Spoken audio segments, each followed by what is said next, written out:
Okay, welcome back. This time we've done a bit more work. We've basically finished the bike. If you want to have a quick look at the bike, what I've done is obviously all the chrome work, the handlebars and these parts. I've done the rest of the red, I've done the wheel. Actually, let's take off the, it's better if you see it like that. Okay, I've done the back end with the wheel as well. Now, the unfortunate thing about doing this by hand is you'll see there's a little bit of discrepancies with the actual ellipses. Is it ellipses or ellipsi? I don't know. Anyway, the ellipses, they don't look perfect, but you know, it's a hand painted picture and I don't think people are going to be looking at it too much. Anyway, what I'm going to do now is to move on to the shell. Now I've got a picture lined up. It was one I used anyway for the arm. Remember this part? I'm going to use the shell, and because the shell's at a different angle, what I'm going to do to start with is to just rotate the picture so it's at roughly the same angle so I can get an understanding how to paint it. Like so. Now, this image that I've done is obviously rotated more, so most of this part won't be seen. I'm just going to try and grab a little bit at the top. Maybe I'll extend the top a little bit. I don't know yet. We'll see how it goes. I'm going to make sure that's sitting next to where I want it. And because we're only going to be concentrating on the shell, I can close everything else off. Like so. Mask it. And so the shell's sitting next to the shell I want to paint. Now, at the moment, it doesn't matter where this shell is as long as it's above the undershell, which is this one. Because basically, the only other thing that's going to be above it is the arm, and we'll do that last. So I'm going to make a new layer above there. I'm going to call it top shell, like so. And we're going to start painting. Okay. Now, most of this seems to be a very darkish mother of pearl kind of colour, or a beigey colour here. So what I'm going to do is just bash that colour in quickly at 100%. And this is where I'm going to actually basically consider whether I'm going to enlarge this part.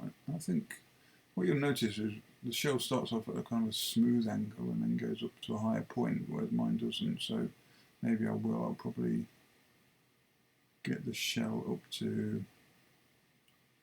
this point here.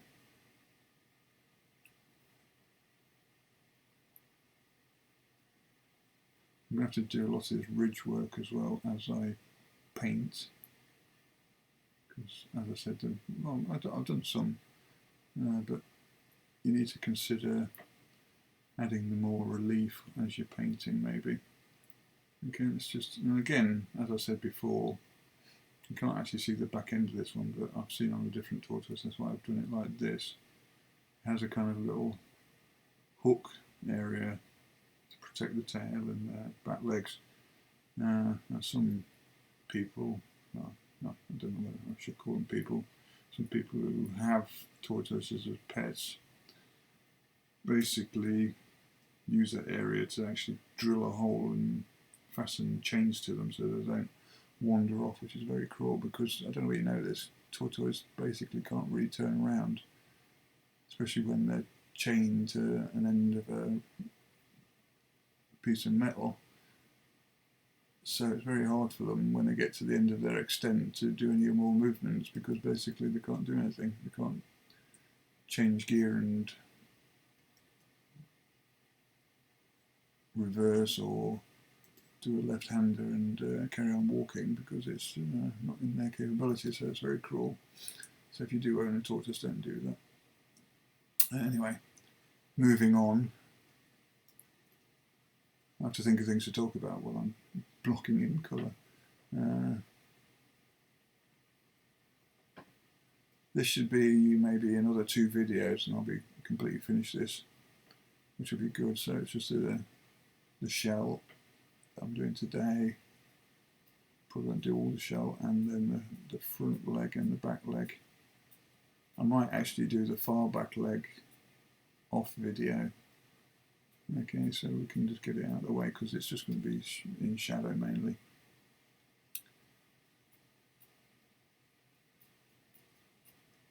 But I've really enjoyed doing this. It's one thing you'll find as you progress as an artist is your techniques and your attitude to drawing things becomes more precise or evolved. That's probably a good way of putting it. So your style becomes better and better, and I think this is, as it's my latest animal drawing, actually one of my better ones through detail, which is nice. It does mean I'm learning something as I go along. Now let's just zoom out slightly.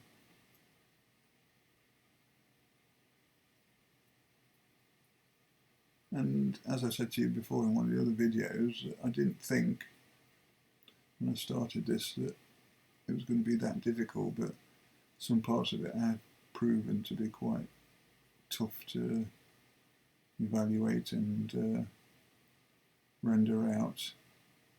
And I didn't realise the head was going to be that complicated, and that bottom part of the shell, especially this area here, you can see underneath the reference image, was very, very tough. Probably a good reason I did most of it whilst I was off camera, because it can get frustrating. But they do say actually when you're painting, whether it's digitally or physically with paint or whatever, if frustration starts kicking in, you should take a break. You should never ever try to do artwork when you're in a bad mood or approaching a headache or anything like this, because it basically will affect the way the final image looks. And so I've always taken it under thumb to stop as soon as I feel kind of any kind of, not aggression, but issues towards my working attitude. Luckily, it doesn't happen very often. At the moment, for instance, I feel like I'm coming down with a cold, which makes me very achy and tired. But the thing is, I can still work as an artist. I don't know why. I think one of my fellow artists online wrote it as a tag, and I've written it as a tag, that it's like a drug. As soon as you start actually rendering something out, everything else seems to fade away. You know, you get lost in this little world of being an artist, and it's almost like the pain goes away. You know, some people take painkillers. I paint something, which is quite a nice way of getting past the whole problem. Okay, anyway, that's me stopping ranting on about my life and work and everything. So basically we've got the outer shell covered now. As before, I'm just going to mask it, basically creating a marquee by it's not double clicking on it, it's clicking on it with your command key pressed down. It selects it as a marquee, the visible area, like so. Right, you'll know that there's, I've actually designed them, but I did it so roughly, this pencil drawing, it's digital pencil drawing actually, that I didn't do the marking correctly. So what I'm going to do is I'm going to do a black line along the middle to represent where I want these, because I want to make them look a bit more realistic than they are. And I've got to try and remember that these are at a different angle than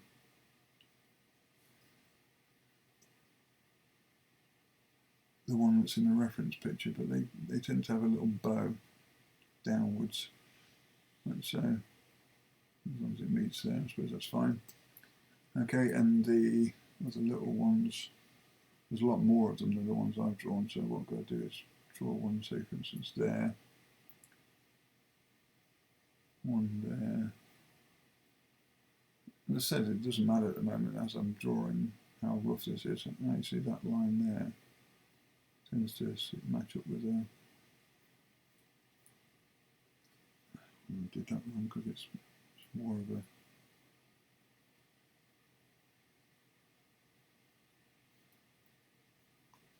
they tend to get shallower as they go up. So, one thing I've got to remember is that this is just on that edge, so I'm not going to paint any of this part here because that's the underside and we've already done the underside. So I've got to, even though that's slightly different to the one I've done, I've got to try and blend it somehow, which is the tough part. Okay, but it doesn't matter, I'm a professional. Okay, so that's that bit done. And just to finish all this off, I'll just do some black lines to join all these. What I should do is to, I'm going to do a line there, line there, line there, line there. Okay, and that should be okay. So what I'm going to do is start off at the top, work down. Maybe I'll pause, or I won't do all of it in this video and I'll finish it off like I usually do. But I'll show you how it works. We need to make sure we're in blend mode. Blend mode is nothing special, I just basically cut down the flow and the opacity, so what this does is it allows undercolour to show through, so it basically blends the colour together, and that's why I call it blend mode. Now most of this top section is all one colour, so I can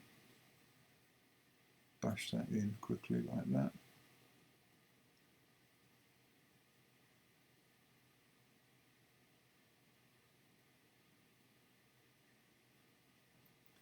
Like so.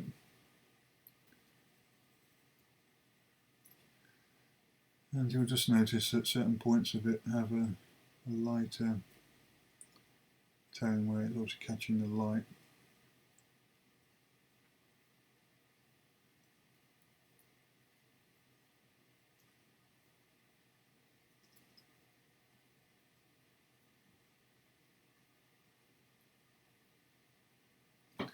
It's even starting to change to a browny colour. You can hear the dog barking, that's my dog. She just loves sitting on the balcony barking at anything that passes by. Gets a bit annoying sometimes, but what can you do? Especially when you're trying to video a how-to video. Now this is all one colour, but it's got lines in it, so I'm just going to bash it. I'm going to take off the sketch actually, because it'll be easier for me to see what I'm doing. As I said, this is just blocking in, I'm not doing much of the detailing. Now, some of this is round the corner, like I think, as I said, the line I'm painting to is about there, so you don't see most of this. So what you need to do is just have a little flick of this other colour coming up. What I'm going to do here, notice there's a big dark line going along here. And then there's a bigger one, which is probably this one. Oops. This is an issue, you just noticed, like, I've got a Wacom tablet, in Tortoise medium. One of the big issues with that is, I think I mentioned this in the first video, your eye doesn't follow exactly where your hand is. So it creates a little bit of disorientation with the actual placement of artwork, which can get quite confusing. I want to get hold of one of these Wacom chintz, and hopefully if this project comes off it'll help fund that. So I hope you do pledge to the video, to the project, and then I can obviously get this piece of equipment to help me finish the rest of the pictures off. It helps because you're actually drawing on the screen, which is quite nice because you can actually see what you're doing. It's not that easy having a strange joint. But saying that, I've been doing it for 6 years this way. I think you get used to it after a while, but you do make mistakes, which is not necessarily a good thing. I think the use of this other device, this chintz, if that's what they call it, would speed up the process because I would be able to literally see what I'm drawing, which is a good thing. Okay, that's most of that bit done. You'll notice there's little black, well it's not black, darker brown areas here. So what I'm going to do is just paste in those bits.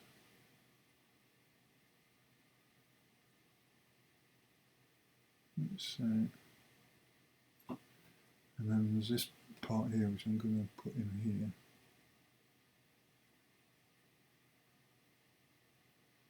And I'm going to use this bit, so just because it's going to have a light source on top-ish.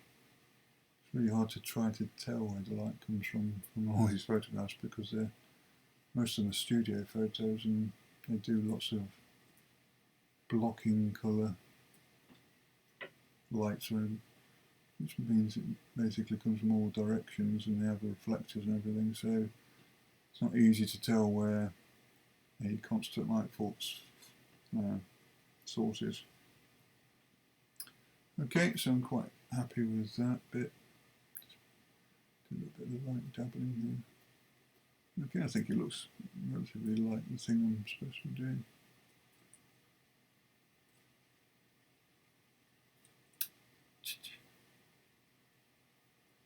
Let's grab it there. As I said to you before in other videos, or if this is the first time you've seen a video, I sample constantly.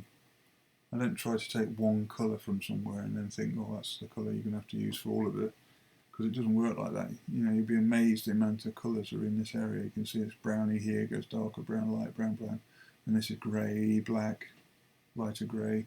So you've got to constantly find different colours to pick all the way around your picture when you're painting it, else you're not going to get this relatively natural look, which I've managed to achieve on a lot of my artwork. I'm just going to put that right there, because I prefer it like that, I think, because that would be a good reason for this. Okay, so that's the first part of it done, the shell. Again, can't see much from the distance, but it doesn't matter.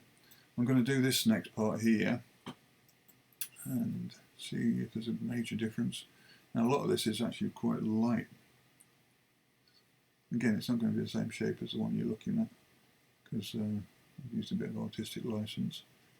Okay, but we'll see if we can get it close to the same colour values at least.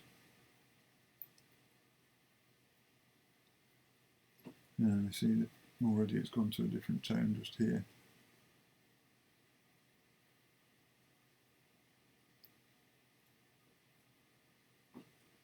Okay. Let's this goes to, yeah, like that.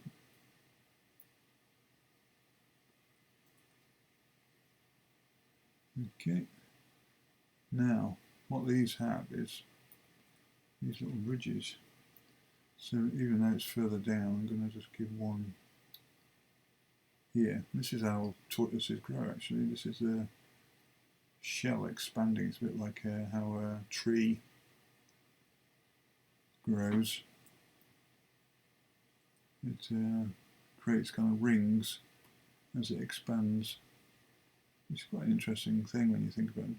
Nature's a really wonderful designer, and it obviously creates this ability to go outside its own shell, well not literally, but the size of its original shell, and not have to recreate the whole thing from scratch. It actually builds on top of the design it already has, which is an amazing piece of engineering when you think about it.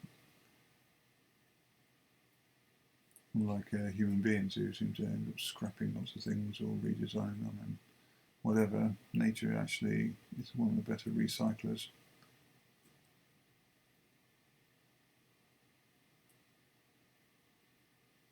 You can see there, you can see how, you can probably guess the amount of years this tortoise is because of the amount of little rings it's got.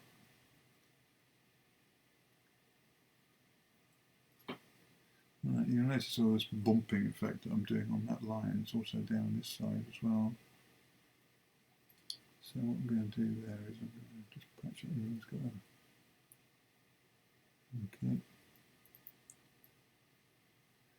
This is what makes it time consuming, not the fact there's lots of area to cover. It's the willingness to put all this necessary, well, I'm not saying necessary, well, it is necessary, I suppose, necessary detail. I think at the end of the day, you can't complain or criticise the fact that there's not a lot of effort been put into this, even if you didn't like the quality of the artwork. It's like at the moment we're running at this is the 4th video, and each one takes an hour of video, but also an hour off camera doing the rest of it. And like I said this morning, I did an hour doing the actual rest of the bike. So you're talking so far, we're talking maybe 8-9 hours work on this so far, now, which is quite a lot. Usually I said it takes 2 days, so I think this has been quite a relatively easy animal. Some animals, especially if they've got fur, it's a killer when you have to do all the fur and everything. Like if you've seen the book previews and things, you'll see that there's got a cheetah. It's got fur on it. That took ages to paint in. That picture actually did take 3 days to complete, which is okay, standard. I've evaluated that this is how much time it takes, so I don't expect them to be quicker, but sometimes it's a nice surprise when they are, like this one. But reptiles and anything with smooth skin is a lot easier to, a lot easier to paint than anything with fur. Anyway, that's that one done. It's amazing how things quickly go while you're talking. Anyway, the next one is this big one. And these two small, these two small ones. Alright, so this is where it gets a bit difficult now, because I've got to start blending. You see this colour here? That's quite nice to actually put down here, because it's almost the same colour as the edge. What I'm going to show you is if I zoom in, because I've masked it, there's a sharp edge there, which we don't want. What I'm going to do is get rid of that later on, and I'll show you that it is quite easy to do. Okay, so what I'm going to do is get this colour again, bash all that up. Let's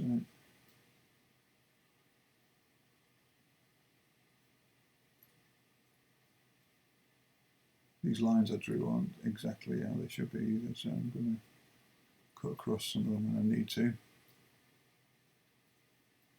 So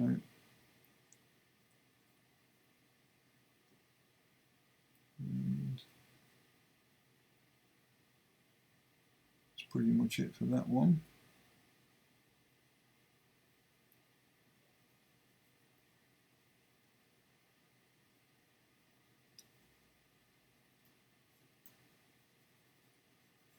So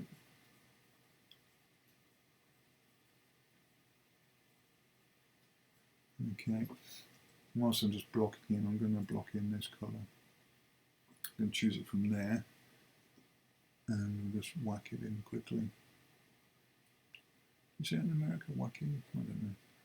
Anyway, I'm not going to do all of it because it goes to about there. And that curve's going to be a little less than it is on that picture, because obviously it's a different angle, like I said.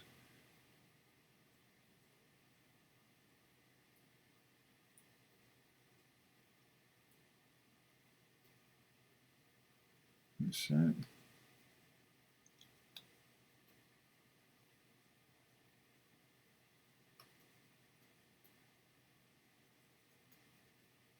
okay.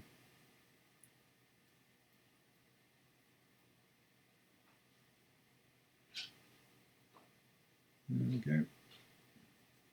So that's that section finished. Okay, and then finally I'm just going to grab this colour, paint there, thing, and obviously all that will get blended together in a minute.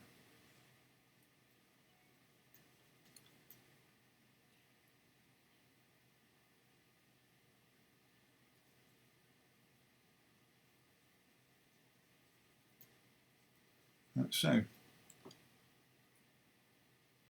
Okay, so what we're going to do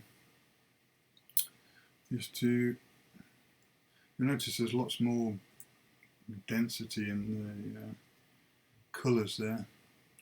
Also notice there's lots of different colours going up, so I'm going to put that in like so to start with. Just going to put a smaller version of that there, like so. And I'm going to concentrate on this one to start with. Right, you'll notice there's quite a big area of this colour.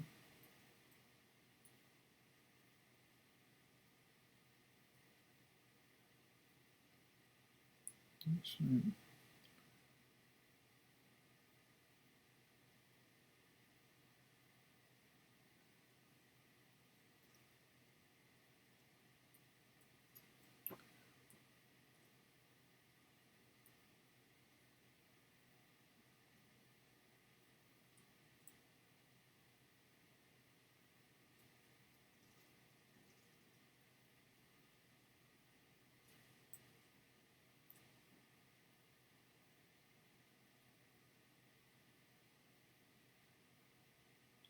what's going to make this difficult as well is there's so many crissy-crossy lines everywhere. A little bit like the previous one underneath, but also fine that you've got to just keep bashing those in just to make that a little bit softer.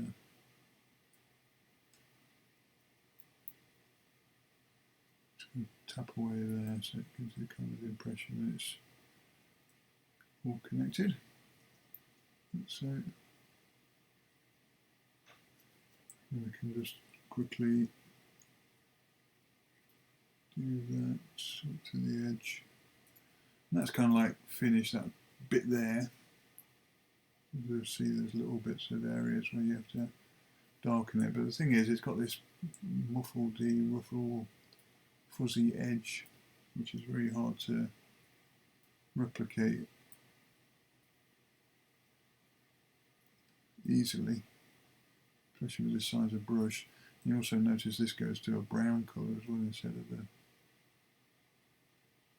grey charcoaly colour. So there's a lot of fiddling, but with some love and care you'll get to the point where everything starts looking super wow.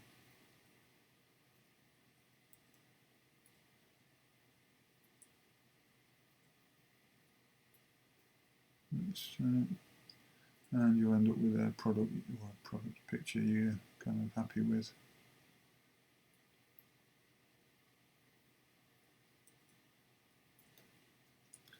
Okay, right.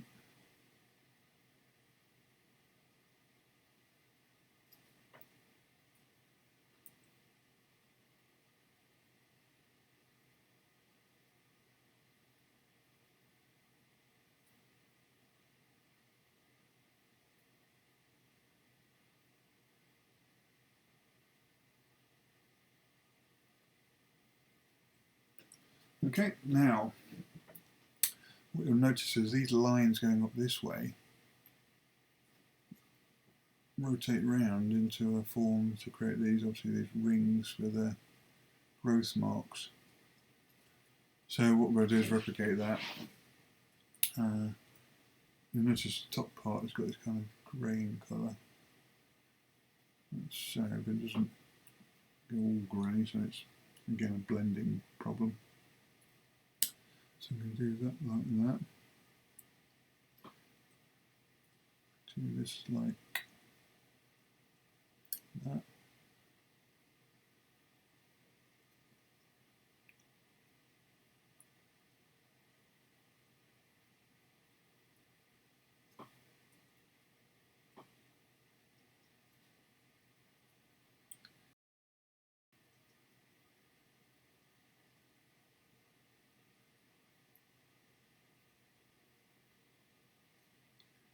Okay, let's get that in there. I think for this picture I don't need to do as much detail as they're putting in, but a few scratchy lines here and there, it's going to help wonders to make it look like what you think it's supposed to be, which is this really rough kind of, what's it made out? It's made out of the same stuff of our fingernails, I suppose, which is which is what, gelatin, is it? I can't remember. Anyway, going to give that kind of, and as I said earlier about the bike's problem was it's all kind of industrialised and man-made, so all the edges are kind of straight, and that creates a frustration. This one's wonderful because it doesn't have any straight lines, so you can just enjoy having things crossing over each other and know you can get away with it, which is great.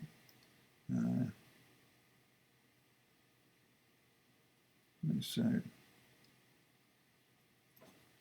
okay.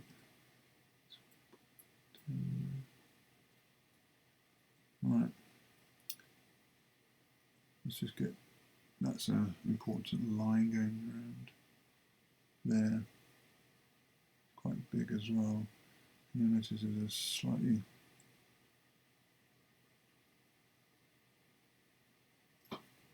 and then underneath those lines there's obviously the shadow, but then there's a big darker area here.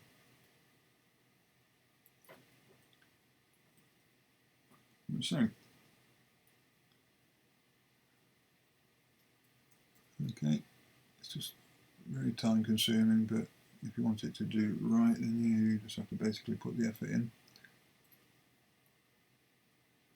And as I said before, I think you can agree that it does look a bit more awesome if you put that effort in.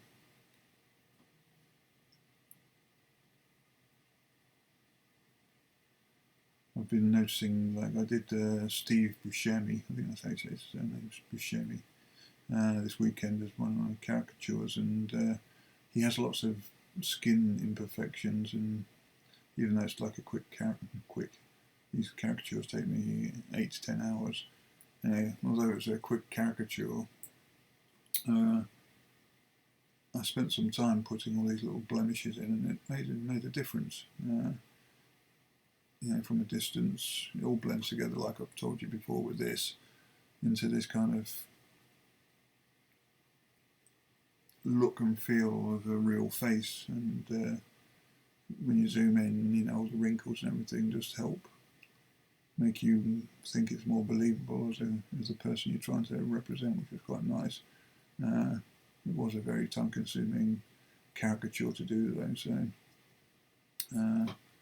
I wouldn't recommend it. The week before that, actually, I did Clint Eastwood, which was even worse because he's obviously older. He's got lots more wrinkles and blemishes and things like that because of his age. But it's something I do because I love basically painting. So keeps me off the streets, as I say. Okay, I'm happy with that, I suppose. Okay, it's not going to be exactly the same as this one because it'd be impossible to, well, it's not impossible, but very time consuming to do it exactly the same as that one. Plus I don't really want it to be exactly the same as this one.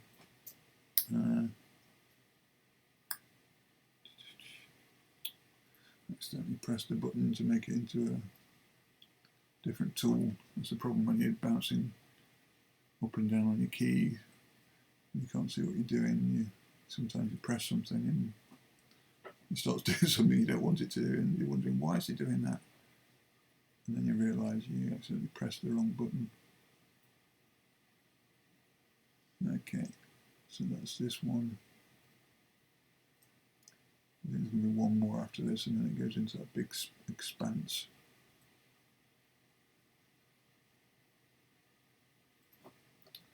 Okay, this one's got the nice bobbly little bits all the way along, so I'm going to start them from there.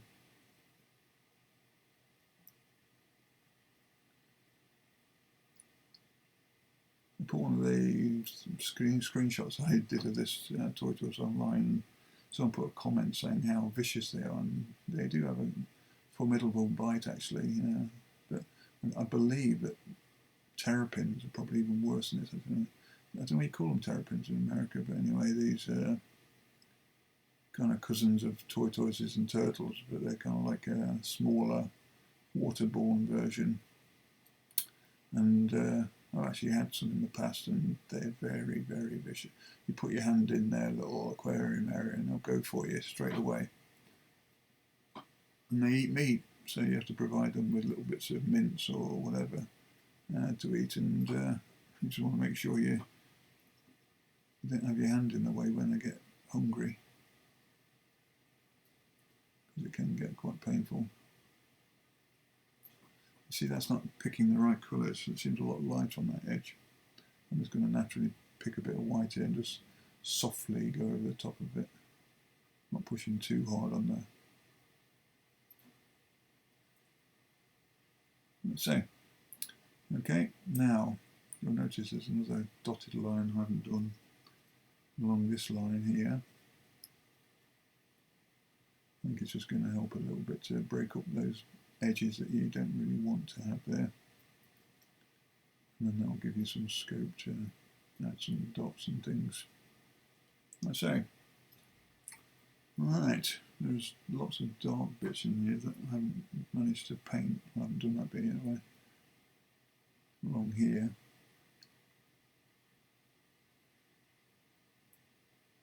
Okay. And a little bit just there. I said this on another video. Actually, no, it was when I was talking to Steve about the project, that you can always tell when America starts waking up, because you get so many email notifications coming in around about this time of day. It's like really funny, because I can be doing a video and it's like ding, ding, ding. Every 2 minutes there's a video and an email message coming in. And you don't really want to do it when you're actually trying to paint a picture, because it's kind of, especially when you've got headphones on like I have at the moment, can be quite disturbing and annoying, because it's just like a big ringing in your ear. Okay, let's just get this bit done, and then I'm going to pause it while I do a bit more off camera. Hope you don't mind me doing that, because it just speeds the whole process up of what I'm doing. I don't want to waste too much time showing you minor things when we can do it in big stages of progress. Okay, you'll notice there's probably a need for a slight line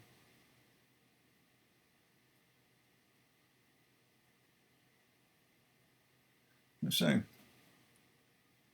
just add the detail parts.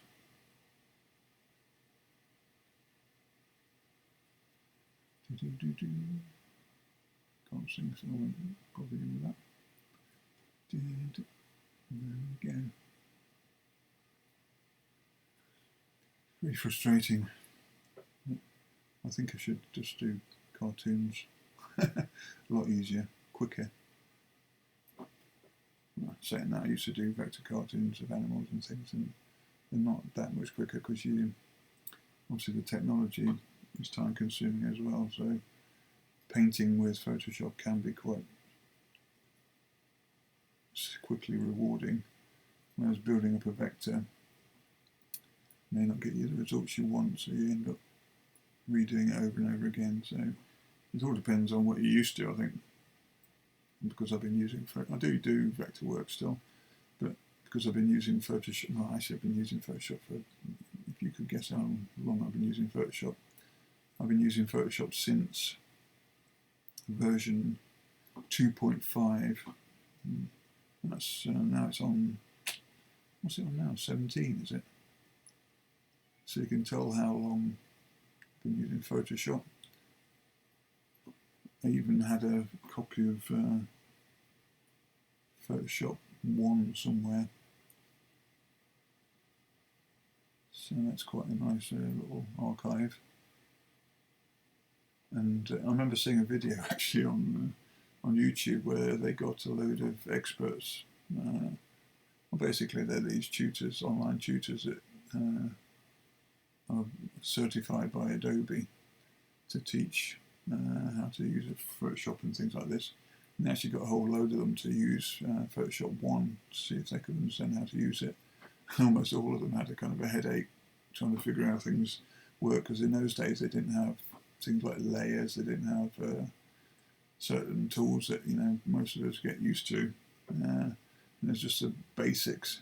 But the thing is, at the end of the day, it became quite a big hit, and that's why it's probably the most popular editing tool now for photos and art even. So why it's called Photoshop, because it used to be used by photographers. But nowadays, even when I worked in the games industry, they use Photoshop and so forth, so it's got lots of practical uses.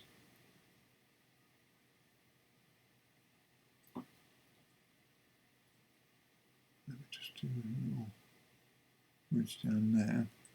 I want to do something to this area here because I'm not happy with the way that's blending in.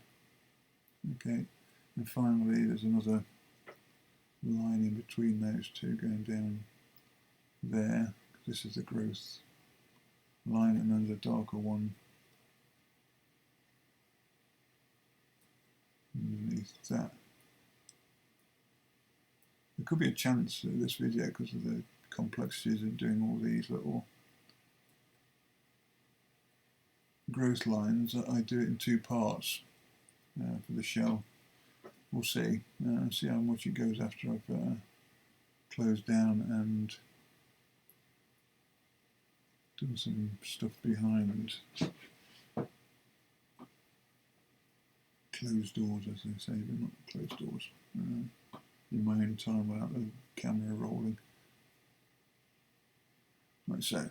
Right now, I said I'm just going to. Well, there's a bit of light on this edge here. What I'm going to do though, before I stop the camera, is to show you how to blend that edge in. And the way we do that is just simply get it off. I want to do some on there. Also, it's kind of like a bit of ridge, so it's a little bit darker. Okay, so what we need to do is zoom in. You'll notice I've got unhide it. You see, I've still got the marquee there. So what we need to do is deselect it and just go out again. As I said, there's this quite nice colour here. I think we will probably blend quite well. Okay, so what I'm going to do is just tap along that edge just to soften it. And that's just going to literally blend those 2 areas together.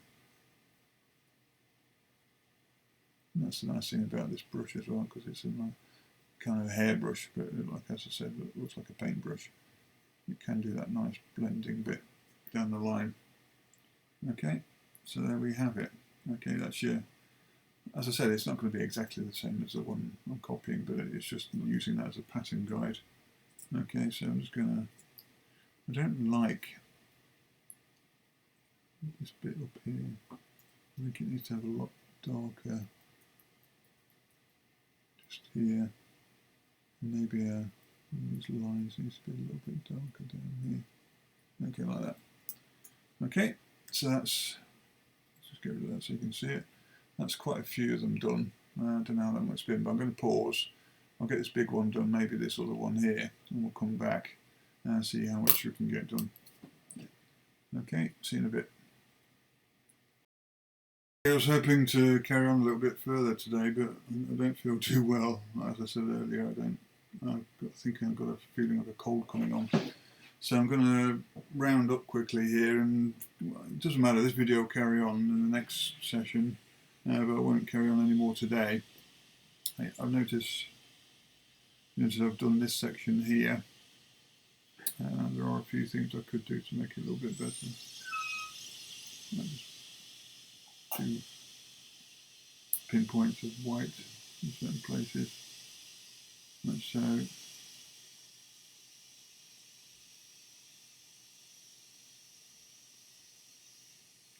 Which will just help it give that kind of sheen effect. Like so. Okay, if I do with that as well there, it will probably give reason for the both of them to like that. Okay, now see if I can just quickly, what we're on to here is this part now. I'm just going to see if I can just quickly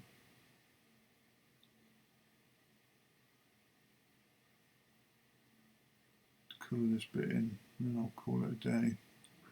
So that comes from over there.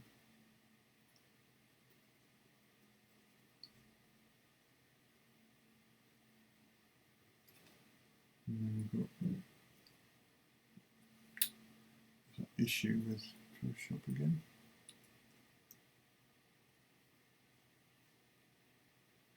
So again, like this will all get blended, so don't worry too much about the fact that we've got lots of straight lines.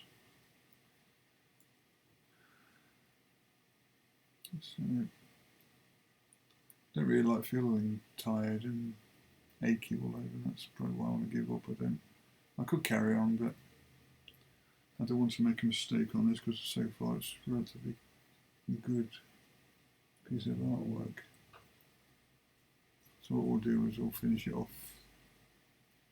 We'll see how I feel tomorrow, but definitely by the end of midweek, because I want to try and get the whole thing finished by Friday.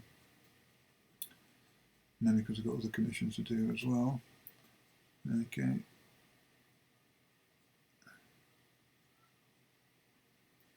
So I'm just going to patch that colour in there. And we'll go over that line.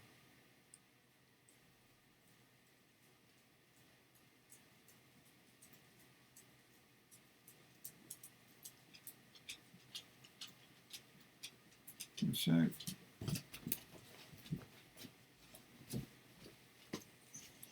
and just a little bit of splitting here and splotching there just to get the base colours in. You see it's kind of like the kind of browny colour. Like that. I'm just going to do that line up there.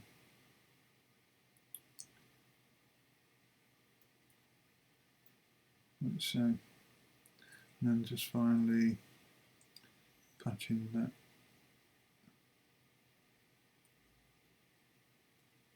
bit of white, cream, beige, whatever it is. That's how it's going to look if it's just a rough drawing.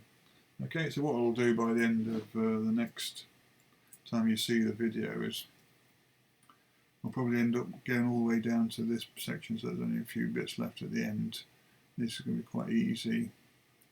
So was this one. So I'll leave this section here and I'll have this all done by the time you next see the video. Okay, sorry about that, but I just don't feel well enough to carry on. Okay, see you next time. Okay, what you can remember is that I had a little bit of an illness yesterday. I still got it, but I'm feeling a little bit better today, and I just said I'd complete some of this whilst I was off camera, so at the end of the day I would only have a few bits left. Okay, this is what I've done. I've done these section here just to complete it all up, and it's looking quite nice. What I want to do in the last video is either this section here, the last lower leg and the upper leg, which are both in the front, so it's quite useful to do it together, or I may do this last leg here, the lower leg, in my own time off camera, and then do this one as the final installment on the video. I actually added a little bit of silhouetting of the final leg on the rear earlier as well, but I need to add some extra highlighting just to give it a touch of 3D, and that's basically it. So what I'm going to do today is just finish this last part here. I've got to make sure I hide the pencil. I'm going to select the layer by Command Shift. If I just double click it again, it'll just expand it slightly. I think I mentioned that before in one of the videos. Okay, let's just hide it so I can't see it. Put the reference picture up. As I said, there's not that much to do, so what I'm going to do here is I'm going to kind of replicate this frame here with a little touch of this. So it's going to have a little bit of dark here.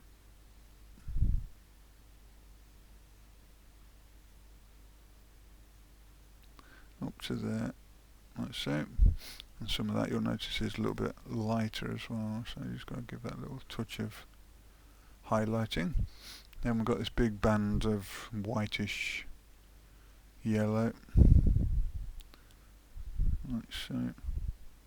You'll notice I've automatically started on 85, even though I'm not, even though I'm only blocking, sorry, not, I made a mistake there. Okay, even though I'm blocking in, because the base colour underneath this is useful for the actual tones for this area and some of this area, then I've got it on the actual blended opacity and flow, just to allow for the colour to come through a little bit. And finally I'll just choose this colour.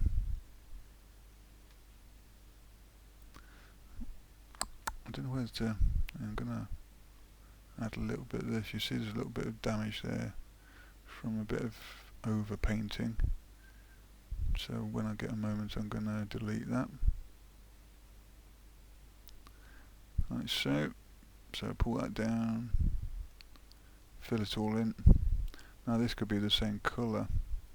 As you notice there's a little bit of highlighting in there where there's a bit of vein of growth. Okay, and like so.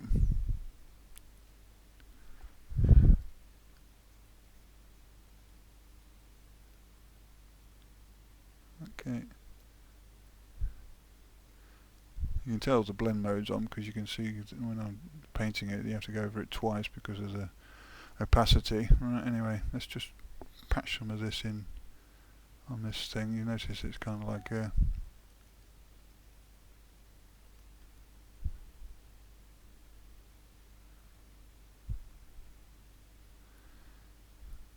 my ears buzzing with email notifications again, like I said yesterday. It's time America starts waking up. See, if you go over the line a little bit, you just have to touch it in, like so. Okay, that goes down there. Just patch it in a little bit, just a bit of dabbling. Dabble, that's a good word. I don't know you have dabble in America. Anyway.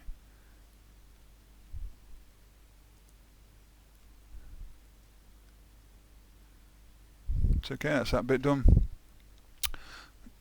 I'm going to choose this little dark section here just to give it the relief that's needed, because basically these are big deep ridges of I think it's gelatin or something that like our hair, can't remember exactly.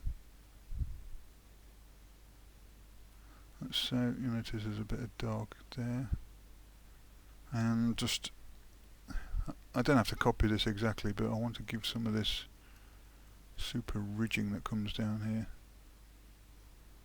and I can just design my own layout.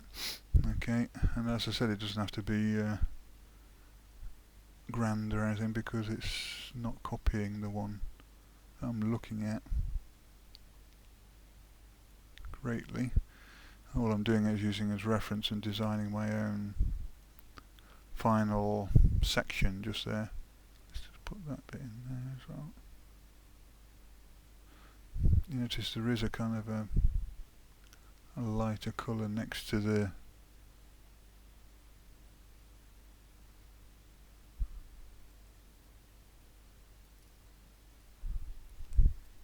there, that's so.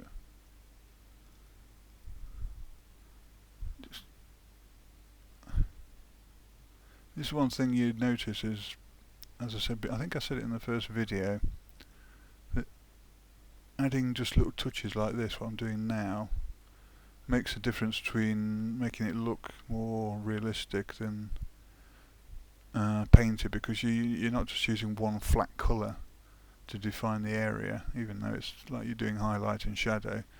Because what happens is you'll notice that on the actual thing there's ups and downs and little bits and bobs on the shell, and if you pay attention to doing those, that's what gives the effect when you pull out of it looking more three-dimensional, which is a good thing to do, because at the end of the day you're trying to fool the person's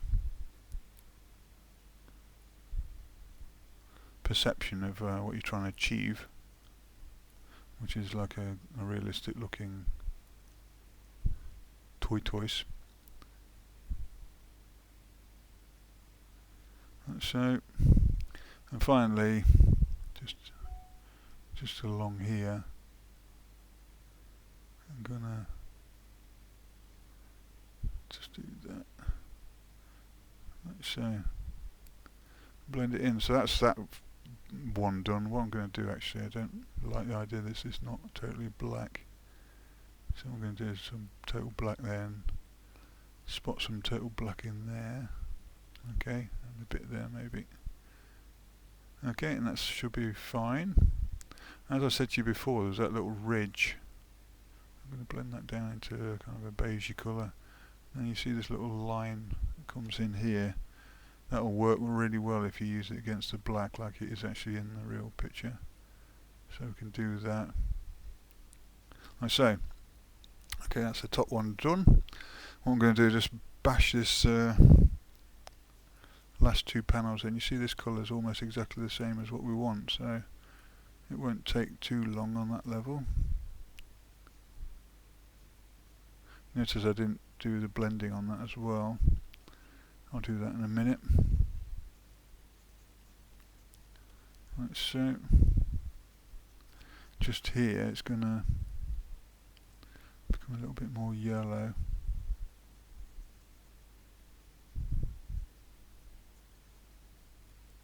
And then that's going to, like so.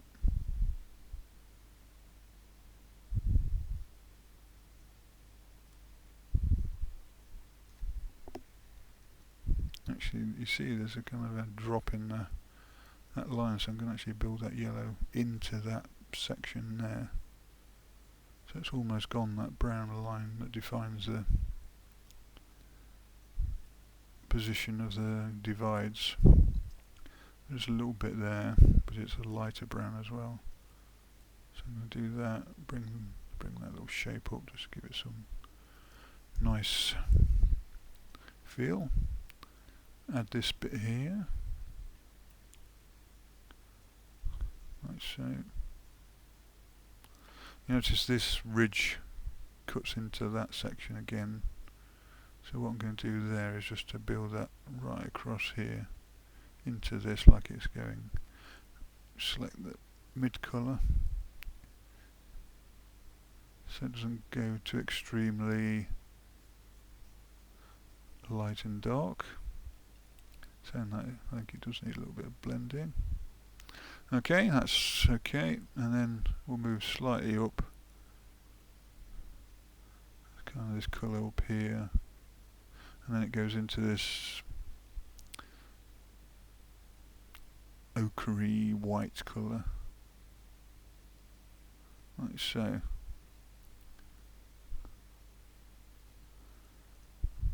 Now, I don't know if you can guess this, but I'm actually doing this a lot quicker than I was doing some of the pieces. I don't know whether I'm conscious of the fact. I noticed yesterday that the video was quite a long stretch, even though I stopped early. Maybe this is something I do, especially when I've got a deadline. I'm very conscious of the time and what you've got to try to do. And one of the reasons I started doing these caricatures I do is to be aware of how long things take, and if somebody says you need a picture by the end of the day, you can't trundle along at your own old pace, because it's got to basically be done. I remember once I did something for the BBC North East, and they called me into the studio and they told me they want a picture of a dragon. So I was doing this dragon, and I thought, you know, maybe by the end of the day I could take it home with me and finish it. And then one bright spot came along and actually told me that they wanted it by 5 o'clock. And it was like 1 o'clock, and I said, oh my god. So I had to put a lot of effort into getting it done. Whether it came out as a good thing or not, I don't know, but ended up being done at the end of the day. And it taught me something about concentrating on getting things done regardless of if somebody's told you or not, in a kind of a shorter period of time than what you would like. When you do your own pictures, it's quite nice because you can take weeks and months if you wanted to. But when you got some client who says, a week on Monday or 5 o'clock or something, you've got to get it done, which is in one sense useful, and in another sense frustrating, because it obviously does take you away from that kind of notion that you have a little bit of freedom to explore and make things look perfect. But this is the thing about commerce. Time costs money, that old saying. Even in the art world, especially applied art, like commercial artwork, it's time constraint orientated.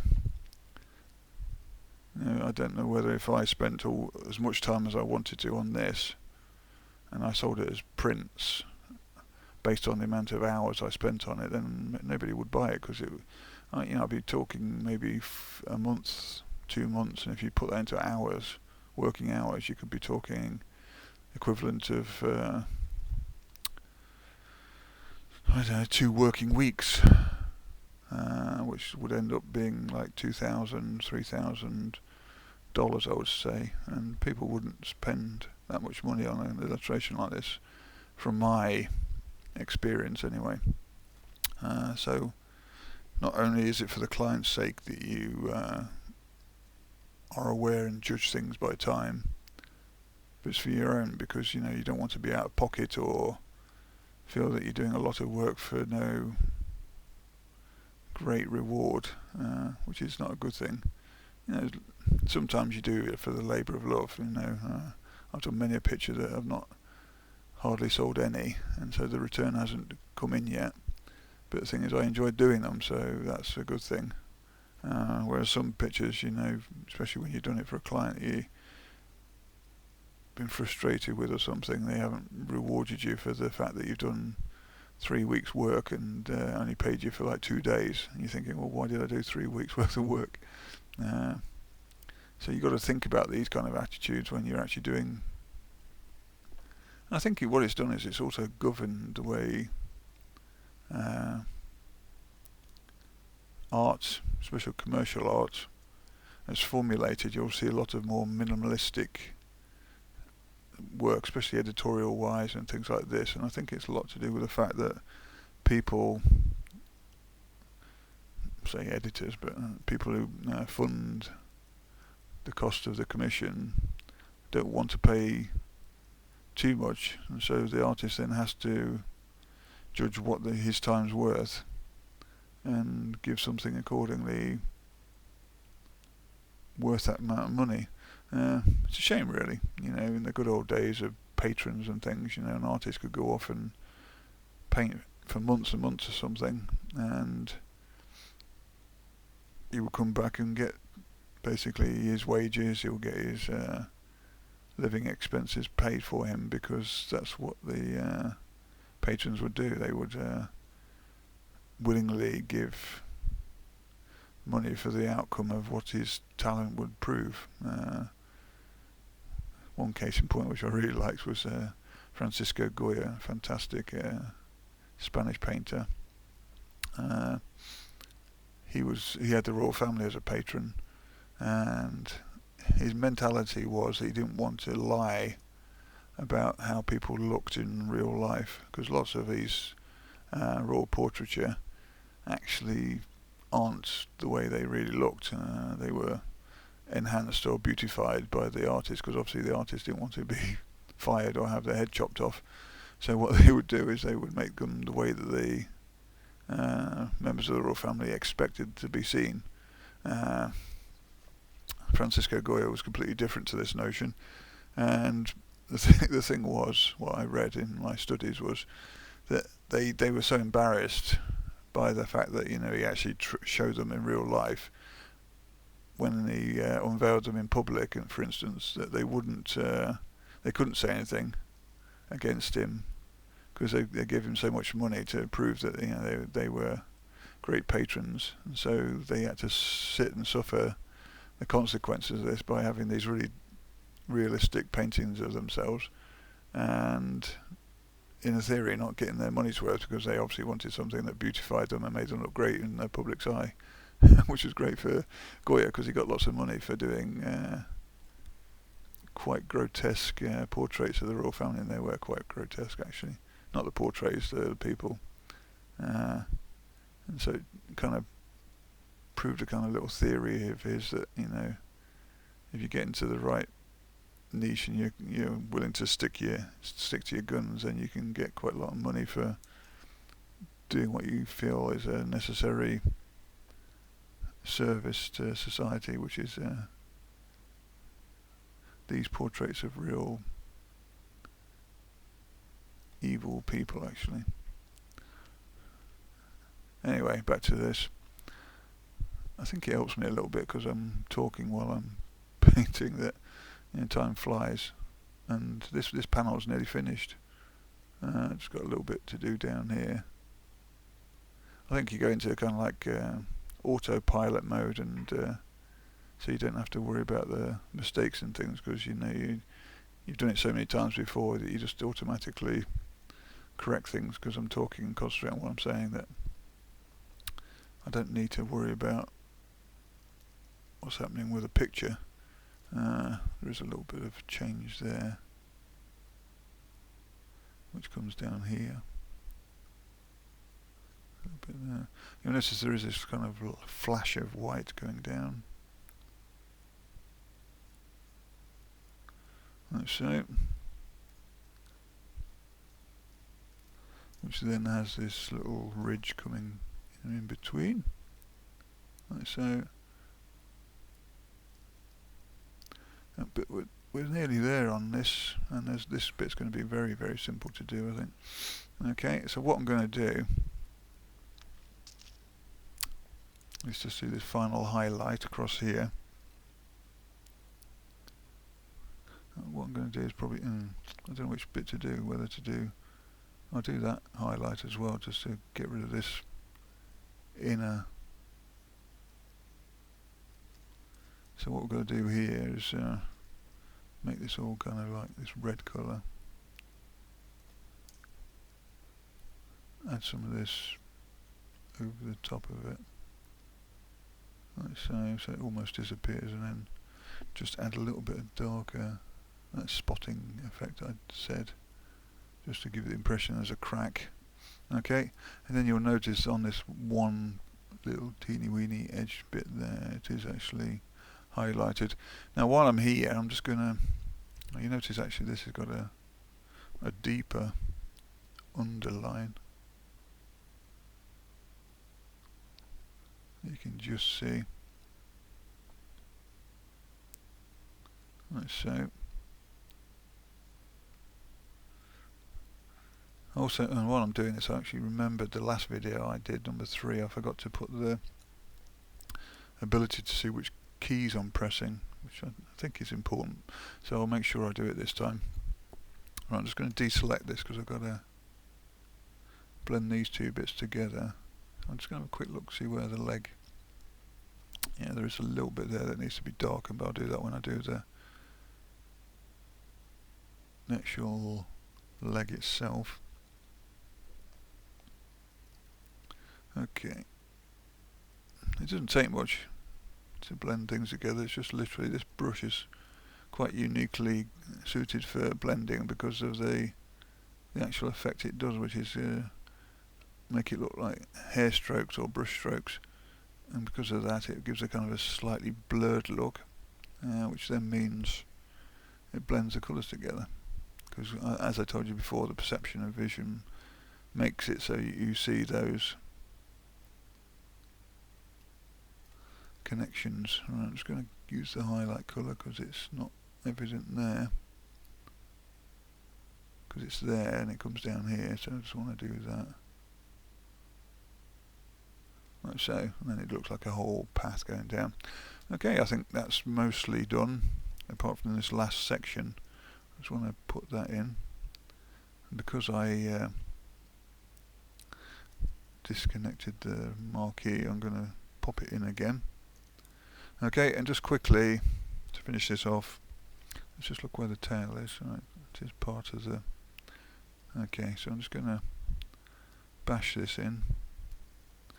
This is nice because I don't have to go to a line, I can just paste against the edge of the actual picture. And here it's kind of like this. Oops, that's that problem again. Did it again. See, what you have to do is wait until that... Okay, the brush is appearing. Like that. And then we've got the black, which is this and whatever. Okay, let's put that in. That comes to kind of like down to here. It's going to be a bit stronger than that. I'm going to choose a different black even though it's not the proper one. Because it's in blend mode, I can use the pressure of the pen and not actually give it the same density of black, which is good because that's what I need. And then along this edge it has this kind of bumping effect all the way along, and then I've got to choose that darker tone there, and then in the between the black area and that bumping I just did, I've got to just blend it together like so. And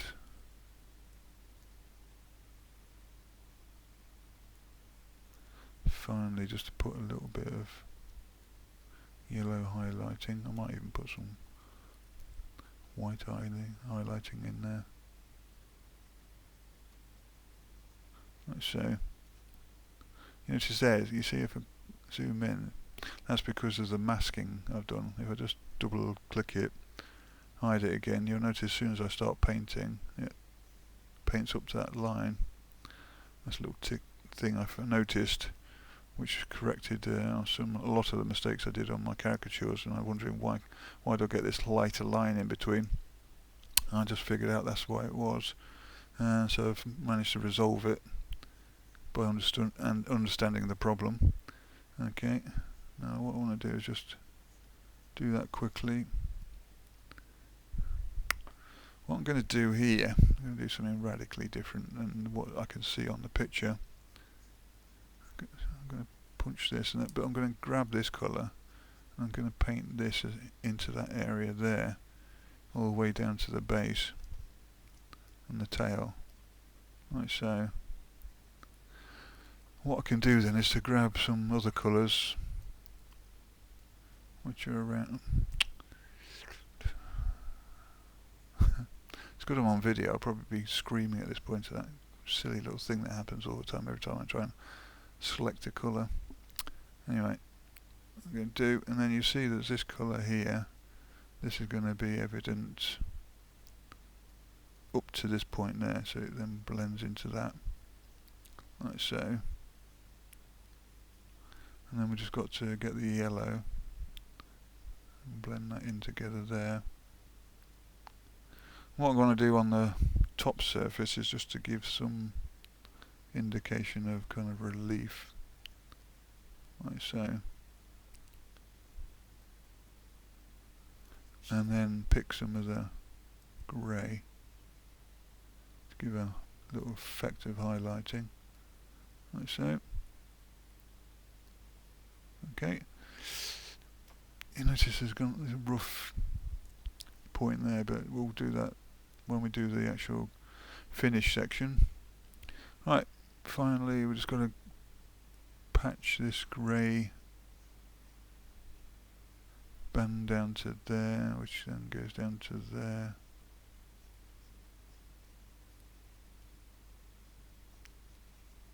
Like so. Just going to make sure we go down that line. But you'll notice there is some darker tones in there. I'll probably use to pick the black again.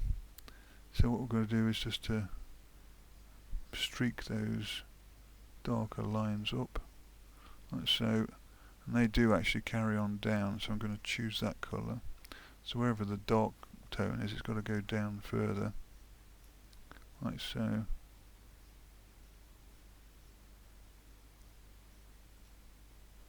Okay.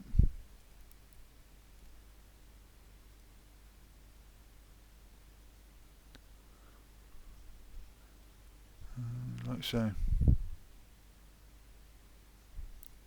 Right, what we need to just do finally is just blend. You see there's a stupid line there, so we've got to just blend those two bits together so they look like they're naturally created. Like so. And final thing is, you'll notice there's a highlight line down the highlight sections, which is there and there and there. I don't think I need to, as I said, copy it exactly like the picture, but there you go. That's roughly that section as a. I'll just actually what I want to do is just bring a bit of this darker. Okay, there. See, didn't seem like much, did it? But may add some effect. This is where time can consume you, because you might just want to play and mess with certain bits of it. Actually, I'm going to grab that colour, just put a stronger on that ridge area. Okay, and that's it. That's the shell finished. Okay, let's just get rid of that, put the thing so you can see it. So in the next video, as I said, I'll either be just doing the forearm at the top or both of these two final arms, or I may do this in the off time and do the final arm in the video. Hope you've enjoyed it so far, and that's it for today.